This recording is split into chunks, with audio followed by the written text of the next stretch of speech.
What up? It's your boy Bishop Lamont, representing that Carson, representing on Carson's finest, homegrown radio. Keep it locked right there. Message!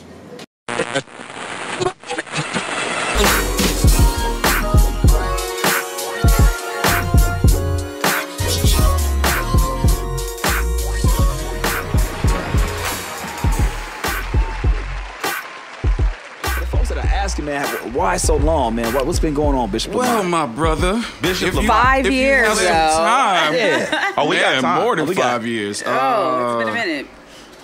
When you sign to the biggest label in the world, there is going to come some complications and some things that you couldn't even fathom when you just come in there thinking about putting out the coldest music, putting down the coldest work ethic, and you inherit politics and circumstances and ain't got nothing to do with you.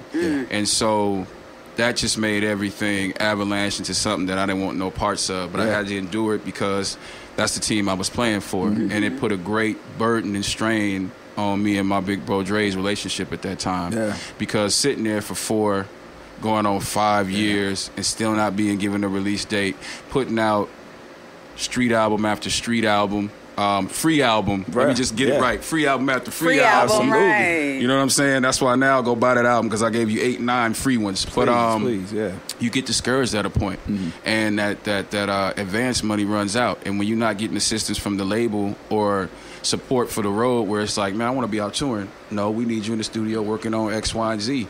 But it's like I have to have a life myself. So you gotta sit it down and go. There is real life, and then there's that life. What is more important to me? What's more important to me is real life because I got a family to support. I got other people that depend on me. I got people that need me to put money on they people books to keep them right. Absolutely. That's a whole other conversation. You understand? But and that's what happened. And you know what I mean? And I had to walk away from that. I didn't want to leave that label. I didn't want it to be what it ended up being in that situation, but that's the way it had to go. So looking back at it, there's a lot of things I could have did differently, but I was younger. And I only saw that my lifeline is being taken away and all the work is being forsaken. So, but again, another part of it that I always try to stress to people, because a lot of fans will be able to read between the lines and see what was going on. Right. But they still don't know really what was going on. So don't blame Dre. It's the same thing when people try to blame Obama for everything that happens to the country. He pulls all the strings. That's not how it gets down. He human just like I'm human. And I signed to him. So everything that came with it, I accepted it when I signed on the dotted line. So I can get mad, and I did get mad. But when you grow, when you bigger, you accept responsibility and playing your part in that. Even though a lot of it wasn't my fault, I'm here. And I got to be able to take the brunt of that and come through the fire. And so if it's right that way, it's going to work out for you. And that's what it did for me when we reconnected like 2 years ago now and got to sit down like men. And it's blessed. You know what I mean? We're going to make it real simple. He was big enough to apologize to me for what transpired in that situation. That takes a big man. Especially, like I said, big bro, you in a position where you ain't got to apologize. So I know that it's sincere. And I apologize to you if you think I did anything to hurt you. And that just took 500 pounds off my back. That's dope. That lifted that burden that hurt me because it was like, this is my big homie. I look up to this dude. And look what you put me through. Look what we went through. And this wasn't what we dreamed of and all the work that was done. So now it's beautiful. And our relationship is better than ever because I stand on my own 2 feet. Oh, I love it, though, because we hadn't had a chance to rap, man. And for a long time. To really get all this insight. And I think it gives people insight of who you are. You know what I'm saying? Yes. Not just behind the mic. It's just outside the mic, too. So how has the Reformation changed from when you started to now? Well, 700 songs later. What's a real number? What do you mean, 700 songs? 700 songs? When I left the label, my hard drives, I had over 700 songs. Oh, my gosh. Get the fuck out of here. That's how much you work. Remember, you were there, nigga. I know. Can-Am, I only wanted to work in Studio B because that's where Pac worked on all his shit. So that energy was in there. And I know this nigga do 1 billion songs a day. Right. So at that time, 2-3 double albums. Right. After. Put the ad-libs on later. You know what I'm saying? And, you know, whatever he did. That was a way that I had to keep writing. So I just got into the mentality of I have to stay in the studio. So all I would do was just record, send songs to Dre, yes, no. Okay, that's cool, but you got to change this hook. Like, you'd be working on the same song and have to try 8, 9 different ways of creating a hook. Oh, so then you just get into the mode of just creating songs. So that's what I did for therapy. So the difference, I was under the gun then. And if I didn't do X amount of songs, I couldn't get my re-up. You know what I'm saying? I couldn't. You see what I'm saying? So it becomes a factory. This is just real talk. That's why you said that's why you use the fact I got you. It's a plant. There's a wonderful story behind the plant. But anyway, that's why I was doing the songs like that, because it's like you gotta be a ghostwriter. It's a volume thing. Because you got to be able to show. You can't think that you got one bomb song to play for Dre and this nigga gonna shoot it down. Like, nah. You spent 2 weeks on one song. Like, nigga, Jesus in this song. Nigga, watch when it come through the speakers. You gonna see him. Well, Jesus could have rapped that a little better. That's exactly. Jesus could have got off a little better. So you got to come with a bunch of songs. And hopefully something sticks. So that was just my mentality. So the difference, I was going through so much stress and so much strife. The negative energy, that's why we telling people I'm not releasing that shit. You know what I'm saying? Besides the stuff that I thought was in a good enough energy to put on the street albums and blah, blah, blah.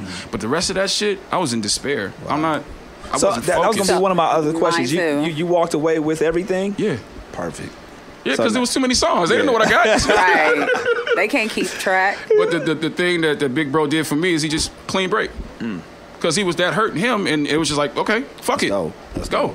Yeah. But it came with a heavy weight to it too. But my drives, because I was smart enough to have my own drives. Right. Most artists wouldn't have their drives. They just have the studio's drives. Yeah. So they do their songs and leave them. Nah, nigga. You need that hard drive. I'm Jewish too. I'm taking my shit. This is my shit. You know what I'm saying? Hand me that. Yeah. You know what I'm saying? That way you have your power. So none of the songs are on from like the past are on the new project? The only thing that I kept was an intro that Lord Finesse did for me at Can-Am, and he was introducing the Reformation. I kept that because that was so powerful. And I look up another architect. I respect the architects of every facet of life, be it music, be it industry, be it spiritual, whatever it is, be it civil war, be whatever it is. I study the architects. I'm a historian. So for me, it was important that I had those architects involved in the album. So that's the only thing that stayed, was just his intro, and then it's a whole nother ill song called Found My Way Out. So the original Reformation is completely scratched. Never existed, basically. You were just creating. You didn't even actually make an album. Because But see, what happened was every time I made songs, they would get turned down, so it would become nigger noise. Right. It would become Pope Mobile. It would become Caltroit was when the big homie Dilla passed and Proof passed, and it was just a sad time. So for us, it was just a wake. It was so fucked up back then. That's what I'm saying. Like, I've forgotten more because of all that stress and drinking and just being fucked up. It was so much misery back then. Just because I remember when I first signed and I was hollering at Dilla every other day because I wanted to have Dilla do half of the album and Dre do half of the album. I didn't know how sick he was because I was just getting to know him. And I didn't see him a lot. I talked to him on the phone. And this is when he was staying over with Common off of Highland, I think it was. And next thing I know, he dies. It's fucked up. And fuck rap. Again, it's like, it's Dilla. Yeah. This was gonna be an amazing thing, and that man passed too young, but it was time. So I can't argue with God and life. But there goes Dilla. Then Proof get killed. Damn. And the reason that Proof is dear to my heart, because when I was still hustling and passing out my Who I Gotta Kill to get a record deal mixtapes, we came down to a D12 video set, and I'll never forget. This man took time out to meet me, shake my hand, and go, "What you got there?" I said, "I got my mixtapes." He's like, "Let me help you hand those out around the video set." Wow. Why do you think he gave you enough attention at that point? That was just Proof. Wow. That's his spirit. The same way he pushed him, the same way he helped anybody, and the way that he would ingratiate himself to a person on the same path. Yeah. And that's, give me goosebumps right now, because every time I saw Proof after that, I was the same way. So here's another man that I admire, and there's a beautiful spirit on his path, and then he gets killed. So that's why we made Caltroit. It was celebrating them. You know what I'm saying? And it was a way of us having... I think we did the first song for it out in Detroit after his funeral. Me and Black Milk at the old studios where Slum Village used to do all that shit. But it was just a fucked up time. Yeah. So a lot of that music just... I just don't dig the energy of it.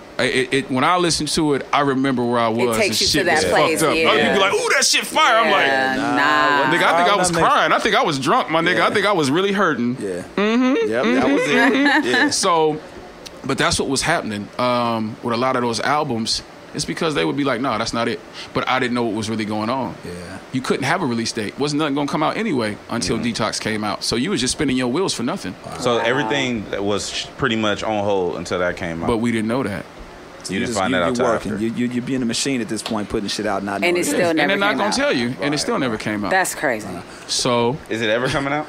I have no idea. Because it was talks about it last year coming out. That's a conversation for Dre. You know what I mean? What I learned too with that. See, this is us. But when I go on other radio shows, so what does Dre think? I'm like, talk to that nigga. Right. Nobody. My religion is about my own business. I can't speak for that man. If that nigga called me and said, I want you to say X, Y, and Z for me, then yeah. But other than that, nigga, I speak for me and me alone. I like my new religion. Yes, I love my new religion too. Mind my own motherfucking business. I like that. But the Reformation is just. It's a journey from lower self to higher self. Okay. I'm gonna give that much away because you listen to it, it goes from darkness into the light. Because that's what my life was. Right. Yeah. So I want it to be reflective and I want it to be a lesson. My album really is a symbol for perseverance, for not giving up, not relenting, going through the fire and not giving a fuck what happens. Because I went against everything and I'm still me and I'm even more powerful at it. And I don't have the glazed over eyes of a lion that's been in captivity. I'm a slave on some Nat Turner shit that got away and I'm free. Yeah. Give us free. You know what I mean? And I'm building my own city. This is the Reconstruction period. You know what I'm saying? Right. Like, fuck that. We got on Black Wall Street. We doing this shit. We know who we are. Here go my paper. Yeah. You know what I'm saying? So that's the energy behind the Reformation because it's more than just a hip-hop album. It's a world album. And it's scary because everything on it came true. It's been prophetic. It's been scary because when we were doing it, all this shit started happening. Mass shootings. The police shit. All and this this shit. subject matter you got on. Yeah, Damn. Wow. It's scary. Wow. You know what I'm saying? It's scary. So it's a soundtrack for real life.